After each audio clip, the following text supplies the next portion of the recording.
Do you see my slides or do you see Zoom? Now we can see your whole screen. We see the slides too. Oh. The slides, so you see the slides. Yeah. We see the whole thing. Okay. Let's see. Just they are moving now. Yeah, looks good. Okay, so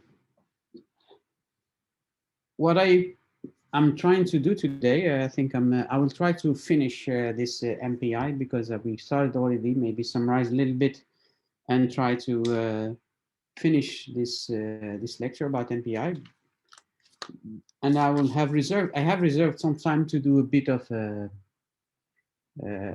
sort of kind of demo. How can we really use these supercomputers? But I would like to know if there are people who are in the audience and are already familiar with using supercomputer with the SSH and these kind of things, or this is new.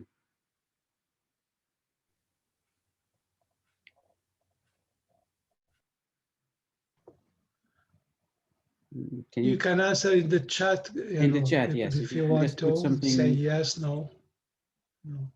So I didn't. Okay. Or you can unmute yourself, answer and mute yourself. That's another option also.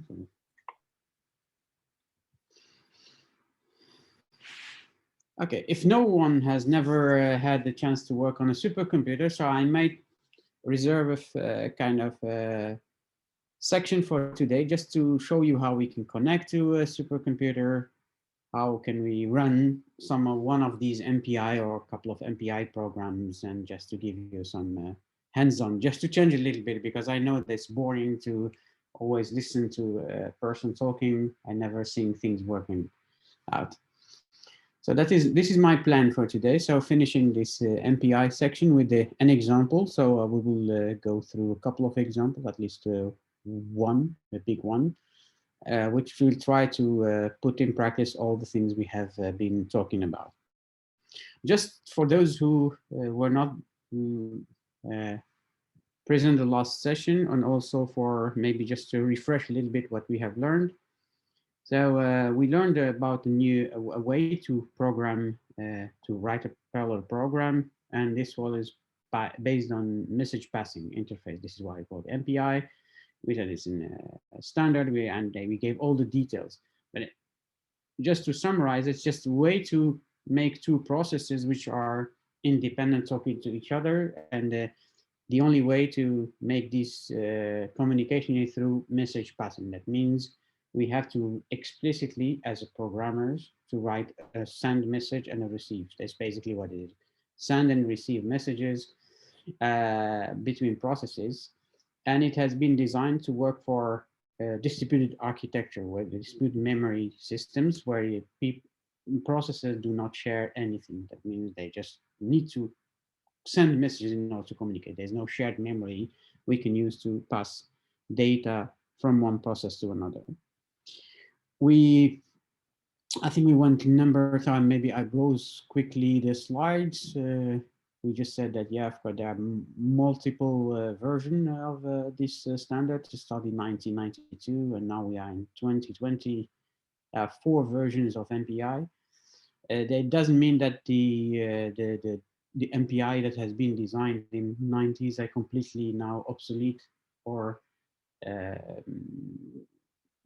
it's basically improvement and extensions of the original version. In terms of routine, so it's really a large number of functions that you can use to write your program. We have about 120 routines in the original MPI, and this number has been increasing. I think at this time, the last check showed me that they have more than 400 routines. We are not going to go over all of them, and actually we will just describe 6 or 7, which allow us to write the very basic programs. That's what I've already said. We said that every MPI program has this MPI word that need to be initialized, and it's basically, it contains all the processes that has to be started. For example, we have 10 sizes, 10 process in our word, and each process has a rank, and we're going to use the rank to identify the portion of work to do per process. So, okay, that's, I think we have done this. We've been through the data model. I think that's very easy, exchanging messages by sending and receiving between two completely separate processes. And you see it in this example here, in this process, A is equal to 1, while in the other process, A is equal to -1. It doesn't matter because these processes are independent. They don't see each other. Unless we send this value, A, from process 0 to process 1, then we have to think about the value that need to be printed. And I have an example for that. We have also discussed a little bit the message, how it is organized. We have the core data. We have something like called metadata or the envelope. And it contains a number of elements. I just mentioned here 3 of them: the source, the destination, and the communicator. So communicator is always there because it tells you which world this message lives in. We'll, at the end of this lecture, we'll also see that we can have more than one communicator. We start with the original one, but we create also communicators on the way.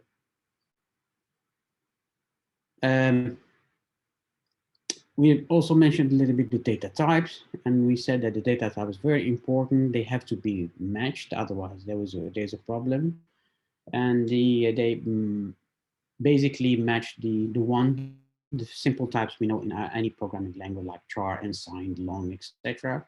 And you see it as things need to be matched here. For instance, here I'm trying to send a byte here, but I have declared it as a char, which is not should be. If this is if I'm sending char, it has to be also here an MPI char, not MPI byte. If I'm sending a long while I'm saying that I'm sending an integer, it will not work because it's the message that will be received on the other side will be completely different from the one I'm intended to serve. So there should be a matching. We also said that there are possibilities to define more complex data types if you really need to send and receive complex data type between the processes. And then very important that the order of the message is very important. This is something that a lot of people make mistakes. The order is guaranteed only between 2 single sources. That means one source to one destination. If we have such a use case where we have, like this one, we have one destination and 2 sources, the order in which these receives will be received is completely undetermined. I mean, we cannot guarantee that the first or the second one which one will be the first and which one will be the second. It's very important. And if you, this is why it's important, because if you make your logic based on the order, it will fail. So if you think that you say, oh, I will receive first the message from P1, then I will receive the message from P2. It is, if this is part of your logic of the program, then it will fail because you run it multiple times, and once it will be there as you expected, and on the other way it will be the way around. So there's no guarantee. It's undetermined, and then basically the program is wrong because it will not work every time. Okay, so we have already done it. And then we basically roughly define this 3 category of routine in MPI: the routines which allow you to set up the environment, and the routine which really senses the data. And we have the more advanced routines. So that's it. Okay.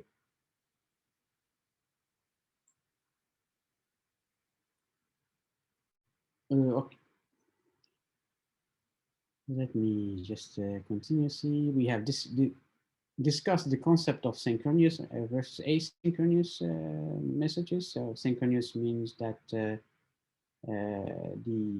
communication is not completed until the message has been received on the other side. Asynchronous, that just somehow the message is sent, and then you suppose that this is going to be kept somewhere, and then the flow of instruction will continue, and at a certain time the other part will be there to communicate.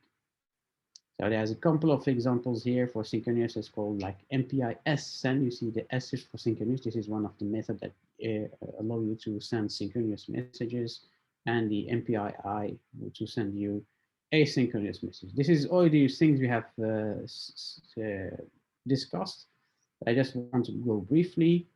We also discussed the conventions, how we write the conventions of the MPI routines. It's always start with the word MPI underscore and X and then send, receive, broadcast, etc. And this could be an I, then it means it is an asynchronous, a non-blocking operation. If it's an S, it's a synchronous operation, and so forth. Okay. So these are the main small functions that are needed. So we have the MPI init, okay, which allow you to create this world in which your MPI program or all the process will live and can talk to each other. Then we have the certain also routines which allow you to identify how many processes lives in your communicators. This is the way you get it. You just invoke this message MPI com size. You give the name of the command and you give then you return the size of the communicator. And also you identify your rank, because as a process, you don't know how many processes have been started before you. And when I say you here, I'm pretend to be a process or after the process. Then you need to get it also from your environment. And of course, you have to finalize all your program with this statement to cleanly terminate all your processes, your MPI processes. Okay, so okay. This is more or less kind of skeleton of your MPI program. You have always to start your MPI program with include, which allow you to get the headers of all the routines. Then you initiate your word by calling the MPI com. You do anything here in between, sending, receiving, all your program, logic program, and then you finalize your program with this function called MPI finalize. This is basically how it works. The type of communication you can do is point to point. That means one source to one destination. This is the most simple way of communicating between processes. Yeah, it's very simple. One sender, one receiver, one message. That's we have done it. That we can do two types of point-to-point communication. Blocking. That means if a send arrives before the receive, then this process will be blocked until the receive comes in, and then the buffer of the sender is freed because the data is going to be sent on the other side. Then the process resume and continue its working. In the way around, if the receive arrived first, the process performing the receive will be blocked until the sender arrive, and then the data will be moved to the receive buffer. Then this one can continue the thread of this process of execution. In the case of non-blocking point-to-point routines, then nothing, no process is waiting. Just it execute the send. The data is saved somewhere in the system buffer, and the process continue to execute. And when the receive comes in another process, it will get the data from the buffer and continue the execution. The way around, if a receive arrives first, then the data, okay, the data is not there, it will continue, and then it just create the buffer for receiving. And then when the data is arrived from the send, it will be put in the buffer, then it can be read, and then the two processes can continue. Just to see how it works in a real example. So I took this code from the link here. I put it in at the bottom of the slide. You can see all the section I was talking about. Okay, the first section here, these are the initialization of the communication. It's done by the MPI init. Then here, the process is trying to figure out how many processes have been spawned and what is the rank of this process is going to be executed. And depending on the rank, which is the value which is returned here, just, This is the value that where you get the rank. Depending on this value, you're going to execute either this part of the code or this part of the code. And if you remember well, when I gave you the final example of the introductory lecture where we did a little bit of theory, we had exactly the same thing. We have the master code and the slave code, and we had part of the code that has to be executed by the master and part of the code that has to be executed by the slaves. And you see it, how it works in MPI. So here, that means rank 0, you consider it as a master. For MPI, all the processes are equal. It's up to you and your logic to decide which is the master, which is the slave. In this case, rank 0 is going to be executed. We can say this is the master. What it does here, it just executes two operations. It is an MPI send. You see here, there's no I, there's no S. Then this is a kind of blocking operation, yet another blocking operation. And we have another blocking operation, another blocking operation here. So two processes, one will be ranked 0, the other one will be ranked 1, and they will send to each other. And then when they finish these parts, this is executed by basically both. This is both processes will execute this part to make sure that they get some count, that the data has been sent and received is correct, and they print something on the screen. And as a very last step of your program, then you write this MPI finalize and you're done. And if you try to guess what this process is doing, it's exactly implementing this point-to-point blocking communication between two processes. That's finalize.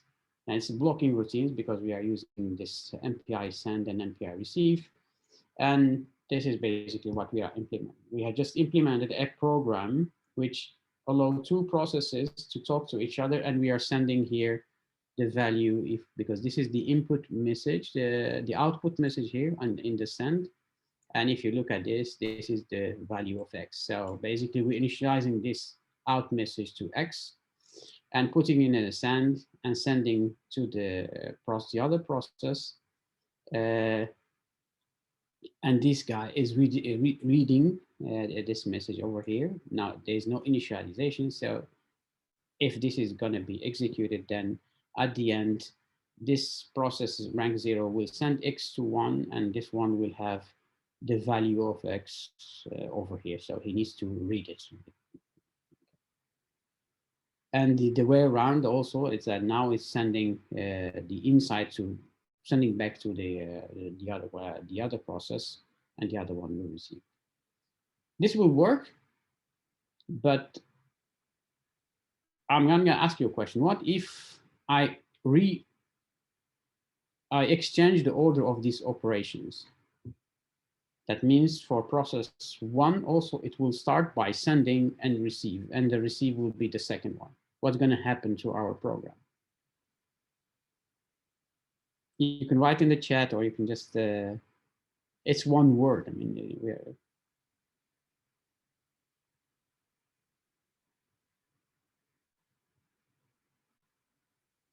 no one has an idea about what's going to happen if I exchange the line 25 and 26.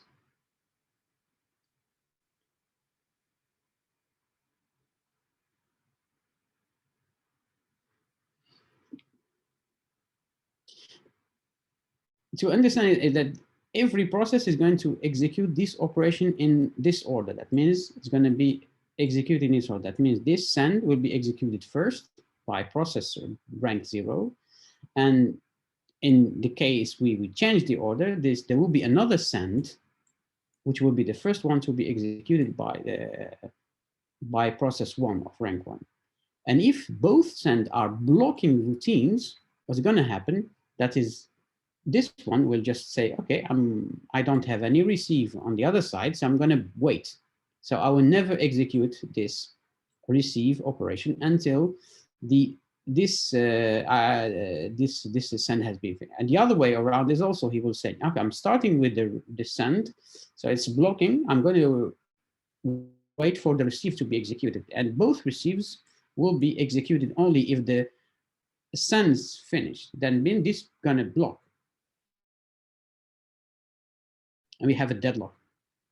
So by just changing here the order of your operations, and then you have put yourself into a deadlock. And that's one of the problem with this kind of low-level programming, which you have to be very careful which operate the order of the statement you're writing, and also if you're using a blocking or non-blocking operation, it make a big difference. So that's just to show you that's what can go wrong with you. I have another example here. It's a little bit more complicated, maybe. Again, extracted from the same website. And actually, this we have. You can see this. We have the same instructions to initiate the environment here. Let me just see. Okay. Yeah. The only thing is that we are using here non-blocking operations. So you see, I'm using the operations which start with an I, sorry, and that means that MPI is not blocking. So it just execute the receive, but does not wait for the send to be completed. Just go on, execute the same receive and execute the send and execute the send. So here, if I compare this program to the previous one, I see the same steps over here. So the steps here of the initialization, it's okay there. They are there, they're always there. I don't see any special section for rank 0. It just, the only thing that rank 0 does is just does this operation. And for all the other ranks, they do this operation here. And this is kind of a common section that is performed by both processes or by as many processes. So I'll give you a couple of seconds to think what type of patterns we are trying to program in this code. So we have a process. The process which will be the first one will receive in this variable previous number of tasks -1. And the last one, because it depends on, suppose that we, just for this, we make 4. We have 4 number of tasks. And if you are number task 3, then you are received as the next process or next variable would be task 0. Actually, what this program is doing is simply trying to create a kind of a ring of communication of processes. So we have process from 0 to n-1 or to n to 0 to 3. And every process will send a message to the next process until the last one will send a message to the very first process. And we basically implement this, this type of behavior. So if you look and think about this operation, it will help you to implement exactly this kind of patterns. Okay, that's here I'm just listing a sample of point-to-point routines in MPI. So that, as I said, we are not going to go through all of them. I think we have seen this one, the MPI send. This is the blocking send. We have seen the MPI receive. We have also seen in this example the non-blocking MPI I send and the non-blocking MPI receive here. And I mentioned also this this one. Make sure that I got it.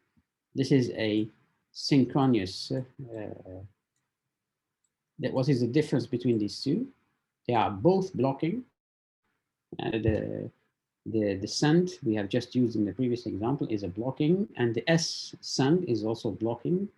There is a slight difference. When you send, when you just use the routine MPI send, it doesn't, the operation resume execution as soon as the buffer on the sender is free. So if I'm trying to draw here 2 processes. I have process 1 and process 2. Okay. So if I have a buffer here for the send here, and I put some data in it, and I execute the MPI routine send, as soon as this data is already somehow sent to the buffer on this side, then this one will resume. There is no guarantee that at this moment, this data has been read by the process. It's just in the buffer. It might not be have been used by the process. While if I use the second, the synchronous, this will not resume unless the data is really read by the process too. So you can see that we have more certainty about the data being read by process 2 if we use this, but it is more expensive. If you don't need it, why do you want to make things more for performance reason and for certain application? We don't really need that as long as the data has moved outside of the buffer, which it's safe to continue. But this logic is just up to you. Nobody in MPI would not help you with this. It just offer you all the mechanism to send and receive the data. And you see here it's a large number of sets you have to select with. And you have, if you want to be a programmer in MPI, you have to read most of these operations and see what are the slight differences between these operations and use the one that is most appropriate to your program.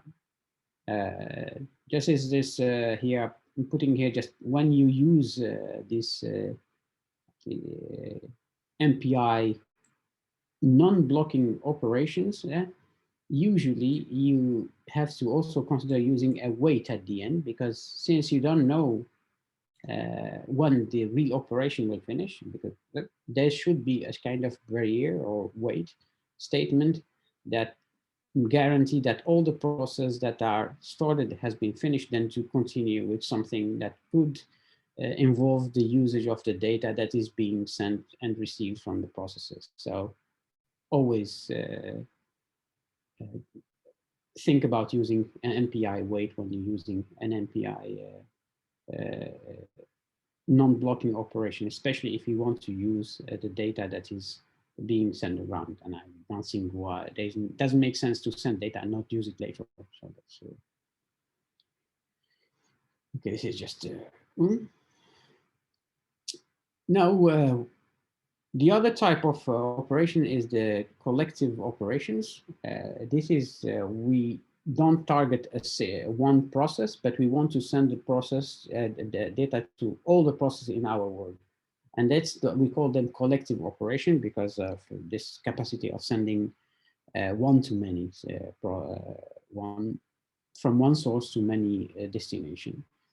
And one of the, I should not want to say a limit or the feature, that all the processes in your world are involved in the collective communication. So if you do a send or a broadcast operating within your communicator, then all the processes are involved, and they should all try to read the data. If they don't read it, actually, this is something that is to lead you, or depending on the implementation, to unexpected behavior, as I'm mentioning here.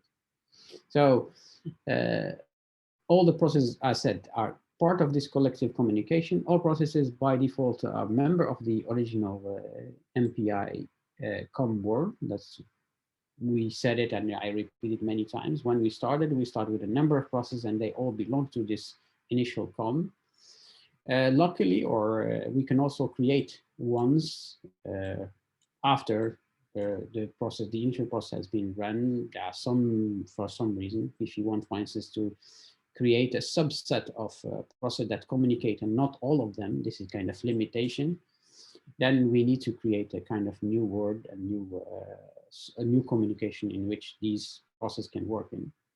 When you're considering collective operation, not point-to-point operation, so you're a bit more limited than you're using the point-to-point. For instance, you cannot use the advanced data type, but use only the initial data type we have mentioned before. You cannot use tags to identify your messages if you're doing collective type of communication. And finally, if you want to work with a subset and not have this limitation of talking to all the processes in your work, so you have to create what we call groups. And groups, you have to assign them to, and then assign processes to groups, and then you create kind of sub-communication word in which you can broadcast, and don't expect that all the process in your initial communication word should take part of this broadcast. And then this is here kind of note just for your information, what did happen when they have extended MPI specification. They allow communication between communicators, because at the beginning when we had communicators, when we created communication word, they are kind of isolated, then they have extended it in MPI2 to allow data movement between intercommunicators. And in MPI3, they have made collective it can be blocking and not blocking. So that is something that has been added only in MPI3 specification. So make sure once if you try to use MPI, to see which version you are using and use the appropriate routine uh, to make sure that they exist and not you're using something that has not been invented with the version of MPI you have. The type of collective operation are very simple. So you can broadcast. Basically, you have one process who sends a message to all of the other processes. It's a unique message, but we want to send it not one by one, but we want to send it to all the other processes. You have a scatter type of operation. Basically, I take my process, I set it into data is set into sub data, and each process gets a piece of the data that is it here. You have the reverse operation, which is gather. Basically, I have a different data distributed all over the processes, and I just gather them, just get all the data to a single process. An example of a gather is the reduce. Suppose that you want to add all these values and at the end get some output, which is the sum of the add values. Then if you use the reduction operation, which has an implementation of the gather operation, which basically takes one and add all the other values. This is and as you see, if you do a collective type, you always also need a kind of barrier to make sure that all the processes have been completed, then before you can go and start something else. Otherwise, you are not guaranteed that the things you were expected to be done has been finished or not. And here you see that comes back the notion of a load balancing, because in this case, here you see that process 2 is the longest process in our parallel application, and will be limited by the performance of this process. So if this one becomes too long, then basically we're losing performance. So the best is that we have all the processes which more or less finish at the same time, so we minimize the time we have to wait for all the process to continue, and then we really get some good performance for your. So all the things we have discussed in the first lecture, you see them back in practice, but we don't talk about them anymore because I assume that you know now load balancing is something you see here. Okay, that's again, this is I'm just showing the list of collective MPI routine. These are all together, all to all, gather, reduce, scatter, scan, yeah, plenty of collective routine that you can use to solve your problem. These are the one we have just discussed, the reduce, and then the broadcast also, the barrier to wait for all the operation to complete. And I think that will be it. So I have a couple of slides related to groups and communicator, but I think this is a little bit of advanced topic for an introductory lecture. So just to make sure that you know what's the difference between groups and communicators. Yeah, when groups usually are introduced to have a set of sub processes we would like them to communicate, and on which we can apply communication or distributed collective communication operation.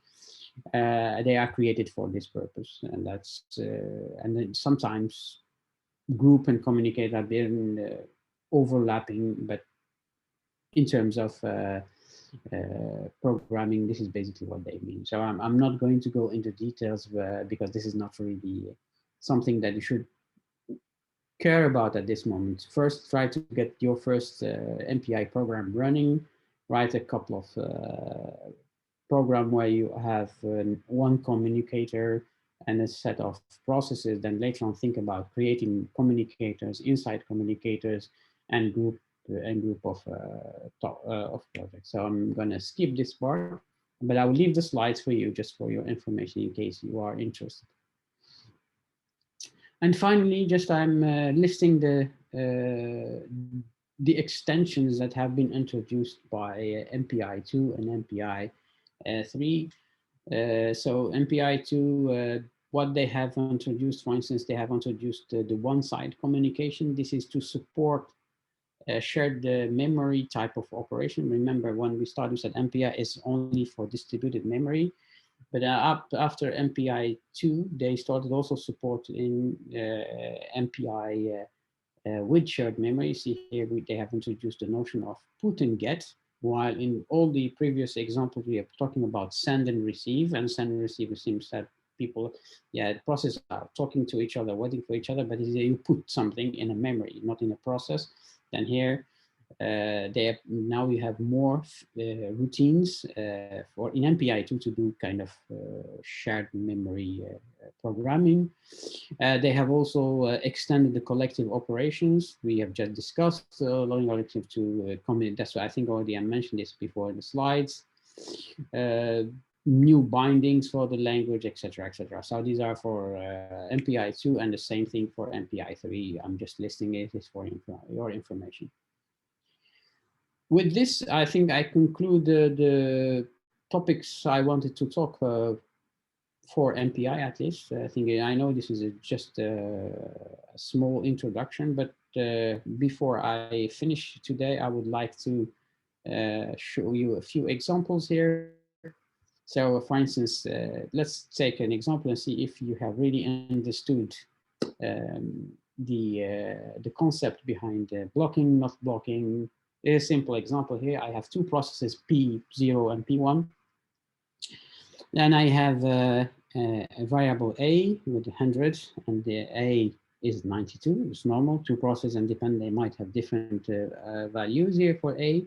But at a certain time, process P0 sends the value of A to process 1, and the other one receives it. And after it sends, it just change the value of A, and this one just prints the value of A. And the question is, if now, because these are just send and receive, they're not MPI, if we use a blocking MPI send and a blocking MPI receive, what will be the value that's going to be printed by process 1? Is it 100? Is it 99? Or is it 0? We are using blocking operation on both sides. So you all said, I think I read it here, that you're saying 100. Let's see if I'm gonna show you. Yes. So process 1 is sending 100. P1 updates its local with value because here we are blocking. So we have 100 and we print 100. Now we're going to go to the situation where P0 is using a blocking operation. And this one is not using a blocking, receiving is not blocking. So what will be the value that's going to be printed by P1? Is it always 100?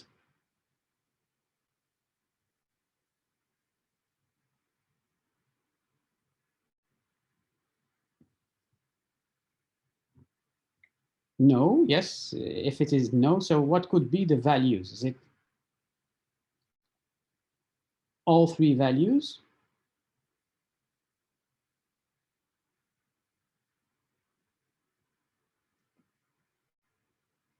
Okay, so nobody wants to dare to give his opinion. 99. The question is only 99, or 99 is one of the possible outcome? You're right. I think 99 is one of the options, but it's not the only one. It depends on the receiver. Yes, it depends exactly. It depends on it. So P0 is doing a blocking. So basically, he put the value we want to send is 100. P1 might update its local value, and then it becomes 100. But it also might that because receive was faster and did not update, and it will just print the 99, the old value that it has here. So both are possible because depends on how the receive will happen, or will, if it had the time to update the value that was sent by process P0 in this case. Oh, sorry. Yeah, P0 sending P1 is just updating its local value, and then we can print both 100 or 99. Now, if we do it the way around, so the P0 is non-blocking and the P1 is blocking.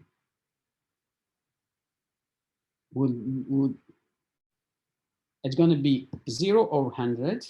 You're right. That's exactly that's either we depending on the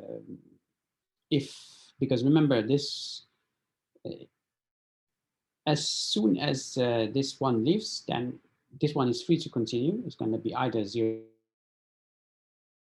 or 100. And finally, we have the most, I think I made a mistake here. The last one should be non-blocking, not non-blocking, otherwise it will say the same. So it is non-blocking, and this we have all possible values that you can print 100, 0, and 99.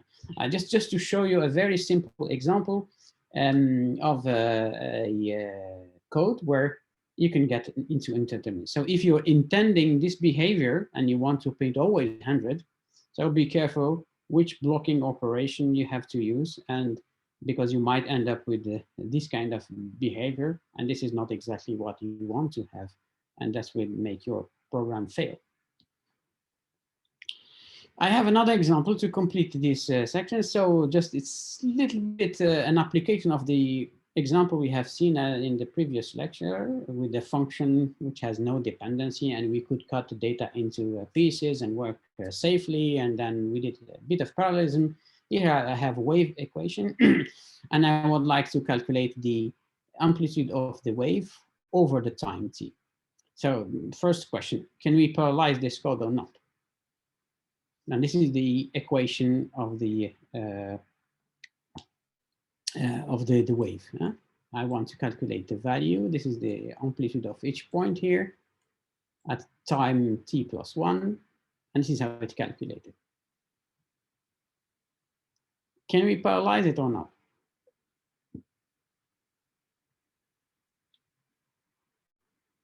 If you say yes, we can parallelize it, that means there's no data dependency. If you say no, there's data dependency. So do you see a data dependency or not in this operations?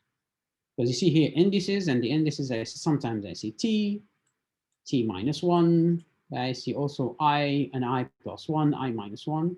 It's not really, the points are not being calculated just by I and z, but also taking values, previous values. To help you a little bit, I'm gonna draw here kind of, let me just, oh, sorry, that's too fast. Okay, too late, you avoid this in the. So you see, this is more or less how I see. We have it's kind of grid like we had it before. And if I want to calculate this value, value of I at time t+1, I need to know all these information. Luckily, because we are following the time, so I say it's possible to do a bit of parallelism, because I calculate this line before this line, before this line, before this line. So when I reach this one, all this information is already available. So in principle, I can calculate this one. I have no dependency at the same time. Otherwise, I have to wait for these values to be calculated before I can calculate this AIT+1. But I've used here two colors. I used the orange and I have used the red. And you can see if I do a bit of, if I say it's possible to parallelize this, that means I can do like what I'm showing here. I can cut the wave into regions and make tasks work on different regions. I have this process 1 or task 1, task 2, task 3, etc. Here we have task 2, task 3, and task 4. Okay, there are 3 tasks here. They all calculate the value of these points in the region.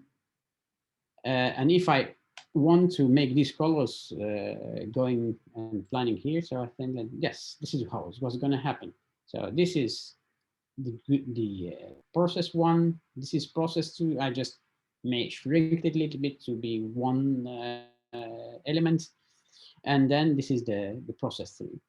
Now you see the problem why I have made these red and these are orange, because these are easy. These are part of my or the process values. I don't really need to get them from another process. I just need to buffer them or keep them in some variables and then access them over the time. But for these values, which are in red here, I don't have them. They are part of the process of the task of the 2 neighbors. And here we cannot do the same embarrassingly parallel application where we just calculate without communication. Here we have communication needed. So for each element on the border of the task that has to be processed by one process or by the other, we have to communicate this value. We get them from the task. They are there, but they are not in our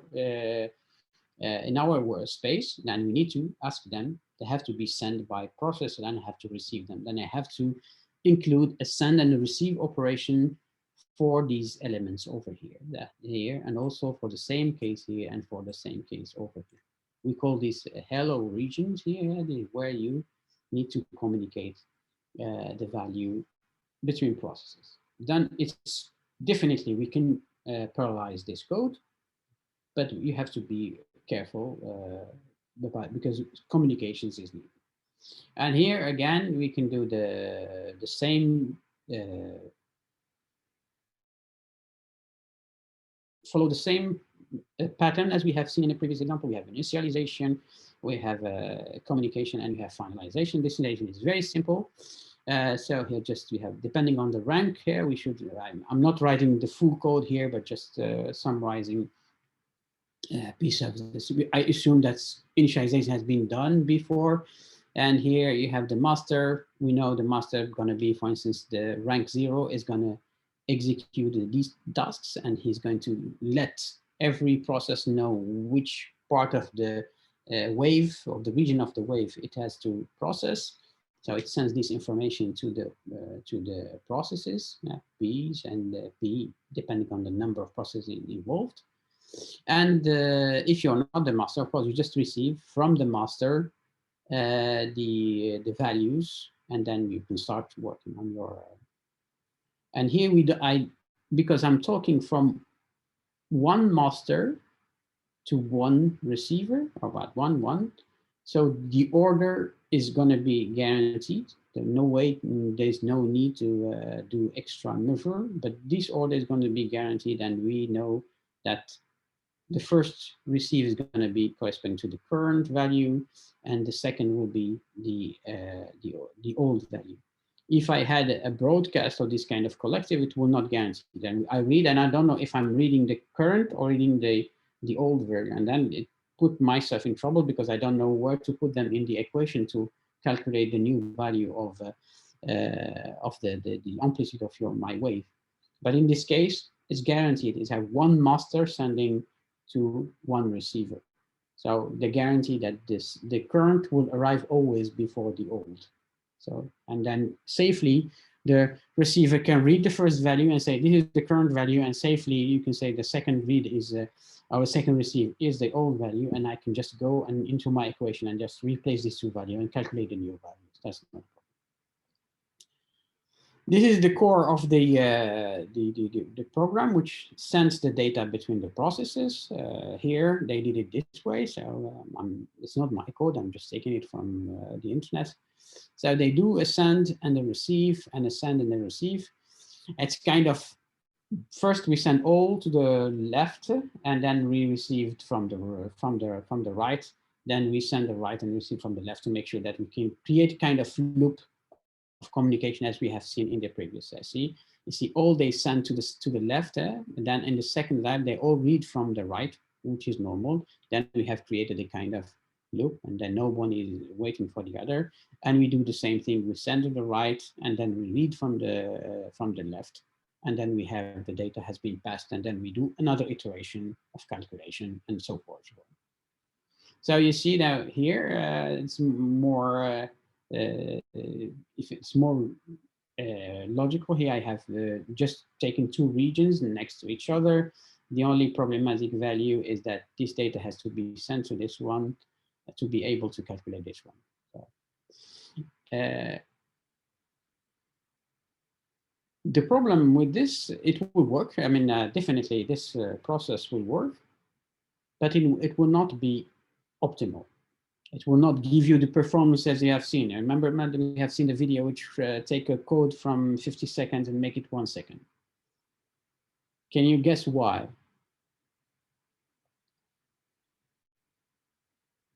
I guess it's too early for you to think about it, but I'm going to give you the answer here. This is not optimal because we are starting by calculating this value.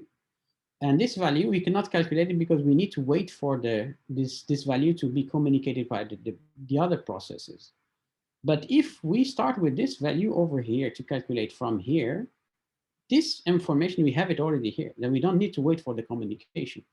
So instead of starting from the border and calculating the eyes for either directly from the border, we can create a kind of a region where I start from this value, where I calculate all the values, and at the end, I come back and calculate the values on the border, because at that time, the send and receive, for sure, they have been completed, and I can immediately calculate the value because there is no dependency with the others.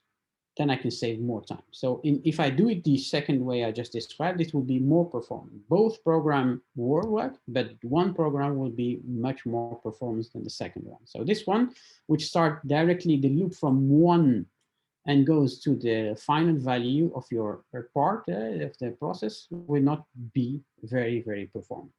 A better solution will be starting from the second value here, and you see it here. We're starting from the second value to the last value -1.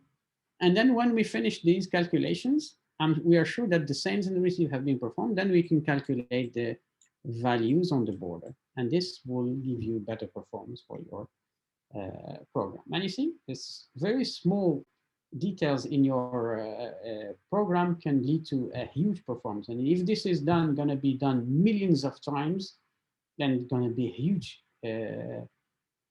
impact on the performance of your program. So here, I mean, this is I really would like to stress the fact that the logic of the programming is a burden for the programmer if you use MPI. You have to be smart. You have to understand the domain. You have to see the dependencies and optimize the send and the receive them and use them and put them in the right place. And they make a big difference in the performance of your code. Okay, I think with this, for the final section of the code, of course, you have to send the information back to the master, and the master will save the data or do something with the data to print it on the screen, etc.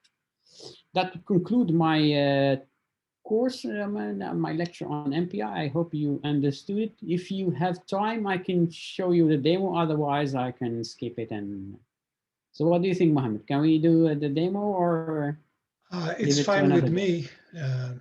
It's okay if you want to. So what I wanted to show is this. I mean, we have been talking about computers, supercomputer. But we never see the supercomputer. We always work on our desktops, and then how we do really connect to this system. So this is you and me working on our laptop, but we don't want to use our laptop as a computation resource. We want to use this machine over here. It's far from us. And there's someone always, I mentioned this administrator, this nasty person is always between you and the machine. and you can never bypass him. So the first thing to do, of course, you have to get an account on those machines. To get an account, the university give you account on these machines, and this guy give you a login and password. And then once you have a login and a password, you should be able to connect to this machine. How we do this? By what we call a remote connection. So we're not going to go physically to the machines, and we know nobody goes to see those machines. They are in a safe place. They are restricted area. Nobody. We just connect to those machines on a remote server. But those machines also are very expensive, and they're always targets to hackers. So this is why not any connection is allowed. So only we call them secure connections. So a connection which is not secure will never end up to the right machine. So we use what we call SSH in Linux and Apple machines. So it's something that you standard. You open just your shell and then do SSH, and you find it there. For Windows users, so you have to install software called PuTTY, if I'm not mistaken. It's one of them. There are many out there. And if you install it on your machine, it will create this secure channel between you and the machine, and then nobody can see what you're sending, and nobody can change your code. So this could harm the machine over here. Someone can get into this and start changing the executable things you would like to do on your machine. It can harm the machine. That's one thing. Even that, it's not always, sometimes not possible, because those guys, they are so much concerned by the security of the system. They can also restrict the domain they allow to access those machines. For instance, I can ask my admin here to give you an account on our machines, but you will never be able to connect to our machines and do those because you are not on one of the domain that has been allowed by those guys. So say this guy, I trust only the University of Amsterdam, UVA. I trust a couple of universities that could connect to those machines. And that's, if I give you an account, it's not enough. So this, what's going to happen is that I'm going to show you I'm here for you just to demonstrate this. Let me just do. Okay. So here, can you do this? Okay. I have connected to a network. If you see here, I'm using an open network, Science Park Amsterdam, which is an open network. This network is not trusted by admin. Then if I do SSH, I've had it already here, and I try to connect the machine, look what's going to happen. It's going to wait a little bit, but it says connection reset by the peer. That means the machine did not accept my SSH, even if I have an account on this machine. So I have two options. Either I have to go physically to one of the locations they trust. For instance, I go to the, does it work here? I go to the university physically. I go here, and from this university, I can just create a connection, and they will trust this domain, and then they allow me to do exactly the same thing I have here. But sometimes, I mean, it's not possible. For instance, for you, if I give you an account to come to Amsterdam to just start a session, university, they also run the VPN. They use the VPN. I guess you're familiar with the concept of VPN. So usually, university, they run a VPN server. So what I can do, I can just redirect my call to the VPN on one of the trusted domain, and then from there I can access the machine over here. So now I'm going to demonstrate it again. This is going to work. So I'm going to change my network, or I'm not going to change my network. I'm just going to let me just do. Do you still see my screen? Yes, we do. Okay, so I'm gonna just to start. I have a VPN connection over here. Let me just start at the VPN. This is a VPN client. This is a VPN client. Basically, it's going to run on my machine locally. And this, what's going to happen here is that it will just connect to those machines. So my machine now, is going to send, is connected to the seed here. The arrow here means that I'm now connected to this VPN, and all my connections will go through this way. And I'm going to repeat exactly the same operation that I have done before. And because the system admin trusts the University of Amsterdam, I trust everything that comes from the university. I should be able to be. And now I'm in the new system. The shell you see here is not running on my machine, but it's running on the supercomputer of the University of Amsterdam. There you see they have a warning. It says the DAS5 UVA has been completed, and now I'm able to run MPI programs on a number of nodes. It's not only me who's here. You see, I'm not the only one. There are many users now at this on the system. They are using different nodes, and many processes are being run, and I can reserve some code. This is just to illustrate how can you connect to a supercomputer. And here, because supercomputer, usually these accounts are generic, so never expect that the environment is set for you by default. So always you have to set up your own environment, because the admin can never guess who's going to use his machine and what are his preference and what he wants to use and what type of software he needs. So if I want, by default, I want to do MPI over here, MPI, it's not there. There's no MPI. I need to configure my environment, and this will depends on your machine or the system that you have access to. In our case, we have a system. I just put here the comment for us to remember them. So it's just it's based on module load. I'm gonna not type it, just copy it from here. I just put them here. Yep. And if I do this, okay. Yeah. Now I have just instantiated OpenMPI, which is one implementation of MPI. Now I can do everything there related to it. I can compile my MPI programs. I can just one more demo before I leave you to go. Just to run one simple program in MPI HPC data MPI. Here I have a couple of programs I have prepared for this course. Let's go to the hello world. I think the hello world is the easiest way. So the hello world here. Let me just you see, I have already compiled these. So take which one? Hello World. I have different versions of Hello World here. Here I call them MPI. Let's take a look at, for instance, MPI 2. Oh, this is the code MPI 2. What is it? Exactly what I have shown you before. I start by initializing the word.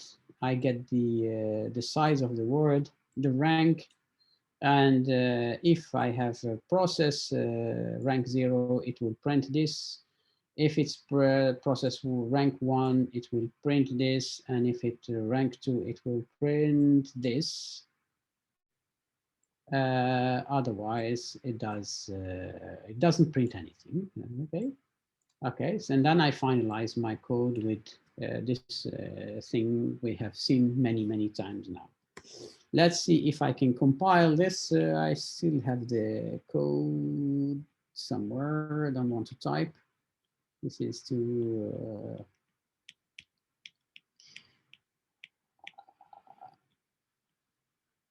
okay. I have it somewhere already, so I just need to compile. I just take this. Okay. So here I'm calling the compiler, which creates starting from the hello world.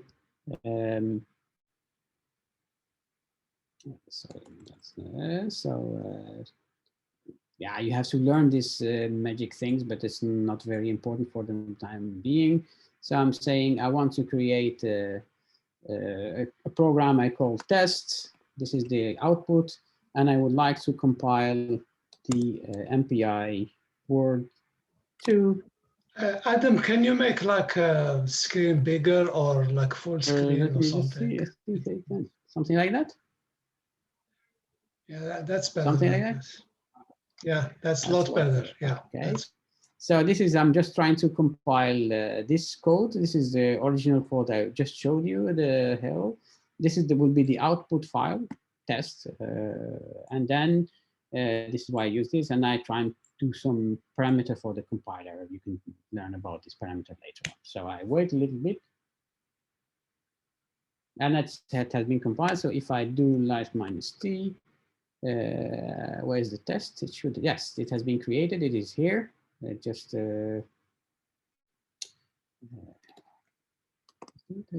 Yes, if you see, it was created just now, and it's 16 past 10. Now I need to run it. So here also is a bit of magic. I cannot explain it today because our system admin, he helps us a lot, and he creates a lot of scripts for the users to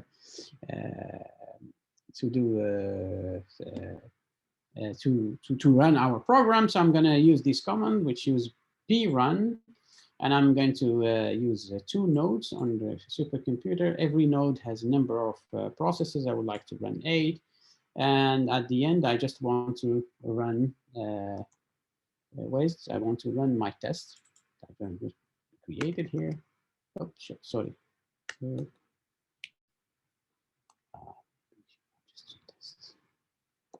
Test, yeah. And then I just prun. I forgot to, this is another module I need to upload. I think it's load, yeah. Okay. Okay, and now it should run.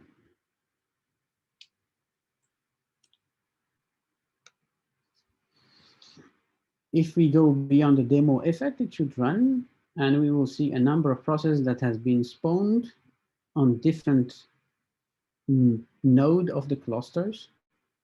Yeah.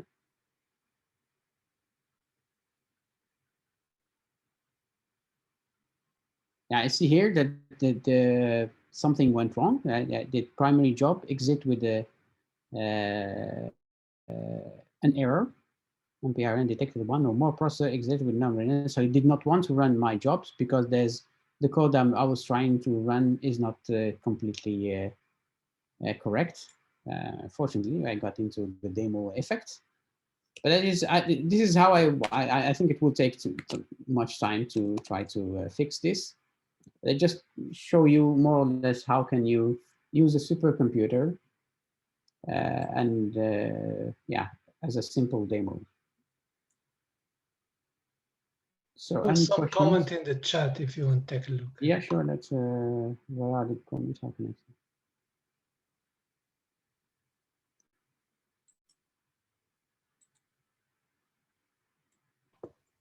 The last one that running interactively on the cluster or something.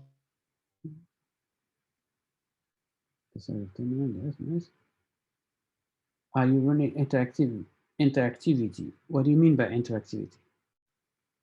This shell is running on the cluster, and anything that will be printed out by my program, I can see it immediately on my machine over here.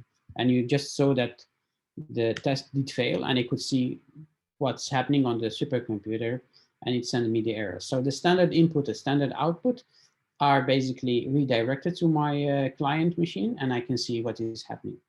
Now, if you think about interactivity as a kind of graphical interface that will pop up on your client machine, yes, that's also possible.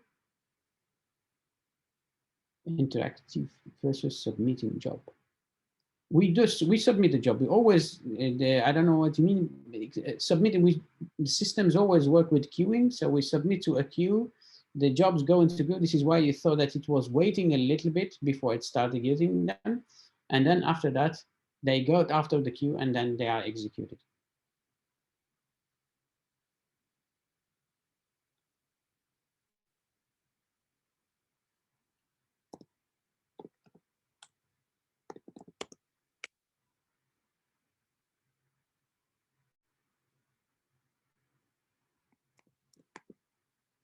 Did I answer your question?